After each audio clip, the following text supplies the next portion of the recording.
મારા પ્યારા બાળકો, મારી વાત ધ્યાનથી સાંભળો। આજે હું તમારી અંતરમાં ઉતરીને વાત કરવા આવી છું। હું તમારી ધબકારા વચ્ચે છુપાયેલા દર્દને અનુભવી રહી છું। તમને લાગે છે કે તમે એકલા છો, લોકો તમને સમજતા નથી, તમે ઘણું બધું કરવા માંગો છો, પણ દુનિયા તમારા રસ્તામાં ઊભી છે। સાચું ને? પણ હું કહેવા આવી છું, તું એકલો નથી। હું તારી માંગ મેળવી હંમેશા તારી સાથે છું। જ્યારે તું રાત્રે ચૂપચાપ કોશિકામાં મુખ છુપાવીને રડે છે, ત્યારે હું તારા ખભા પર હાથ મૂકી તને સમજાવું છું। તું વિચાર કરે છે કે કોઈ જોતું નથી, પણ હું બધું જોતી રહું છું। તું જ્યારે કોઈને દિલની વાત કહેવા માંગે છે પણ બોલી શકતો નથી, ત્યારે હું તારા હૃદયની તે અધૂરી વાત પણ સાંભળું છું।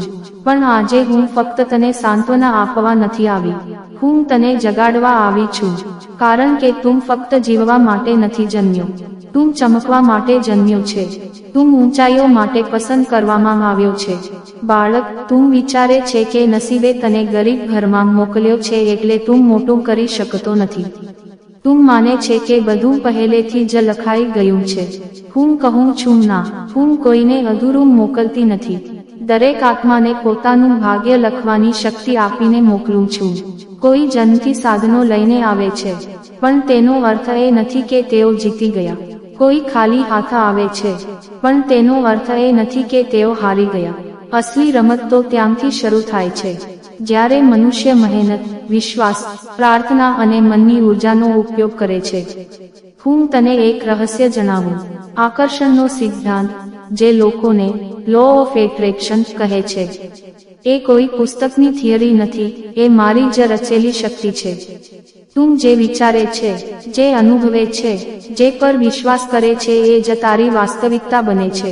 જો તું કહે, મારે પૈસા નથી, મારું નસીબ ખરાબ છે, તો તું ગરીબી અને કમીની ઊર્જા મોકલે છે અને એ જ પાછી આવશે। પણ જો તું કહે, હું સમૃદ્ધિનો હકદાર છું, હું માંગ મેળવીનો સંતાન છું, મારી મહેનતનું ફળ મળશે, હું યોગ્ય છું, તો બ્રહ્માંડ તારી માટે રસ્તા બનાવશે। બાળકો, લોકો માંગે છે પણ વિશ્વાસથી નથી માંગતા, પ્રાર્થના કરે છે પણ શંકા પણ રાખે છે। બ્રહ્માંડ કહે છે, તમે જાતે યકીન નથી કરતા, તો હું શું આપું? જ્યારે તું મારી પાસે માંગે, ત્યારે એવું માંગ જાણે કોઈ રાજા પાસે નહીં, પણ તારી પોતાની માંગ મેળવી પાસે માંગે છે। તું મારી સંતાન છે, તને માંગવાનો અધિકાર છે, તરસવાનો નહીં। પણ યાદ રાખ, ફક્ત માંગવાથી નથી મળતું, વિચાર સાથે લાગણી, કર્મ અને વિશ્વાસ જોડ। કર્મ એ સૌથી મોટો મંત્ર છે। જો તું ગરીબ પરિવારમાં જન્મ્યો છે, એ તારી ભૂલ નથી, પણ જો તું ગરીબ માનસિકતા સાથે મરે છે, એ તારી પસંદગી છે। ગરીબી ફક્ત પૈસાની કમી નથી, એ ડર છે। શ્રીમંતાઈ ફક્ત બેંક બેલેન્સ નથી, એ હિંમત છે, આત્મસન્માન છે, વિશ્વાસ છે। દુનિયા તને એવું જ માને છે, જેવું તું પોતાને માને છે।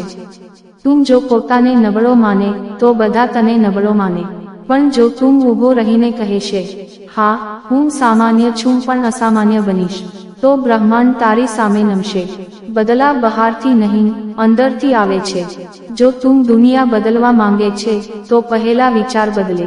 જો તું ઈચ્છે છે કે લોકો તને પ્રેમ કરે, તો પહેલા પોતાને પ્રેમ કર। તું પૂછે છે, માંગ, લોકો મારાથી દૂર કેમ જાય છે? હું કહું, કારણ કે તું પોતે પણ પોતાની જાતથી દૂર થઈ ગયો છે।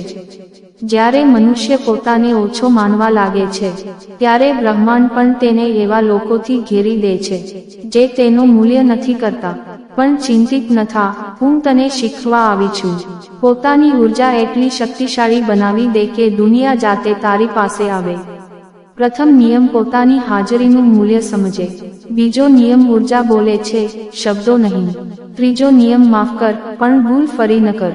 ચોથો નિયમ, દરરોજ નવું શીખ। પાંચમો નિયમ, પ્રાર્થનાને પોતાની શક્તિ બનાવ।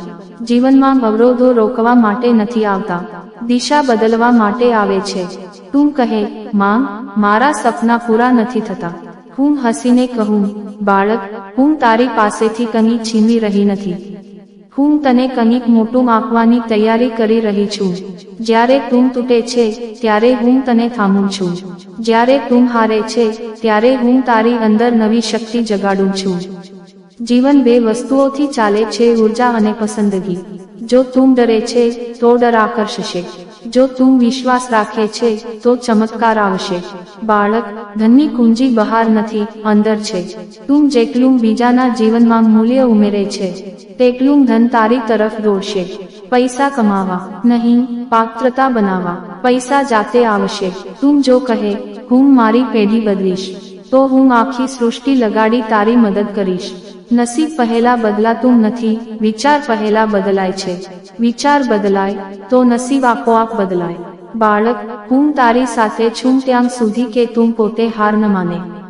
તું એક પગલું ચાલ, હું 100 પગલાં ચાલીશ. તું થોડો વિશ્વાસ કર, હું ચમત્કાર કરી દઈશ. તું ફક્ત બોલ, માંગ મેળવી, સંભાળો. અને હું કહું, હવે જોઈ લે તારી જિંદગી કેવી બદલાઈ જાય છે. જય માતાજી મિત્રો, મારી YouTube ચેનલ જય માતાજી 10 મીટરને સબસ્ક્રાઇબ કરજો.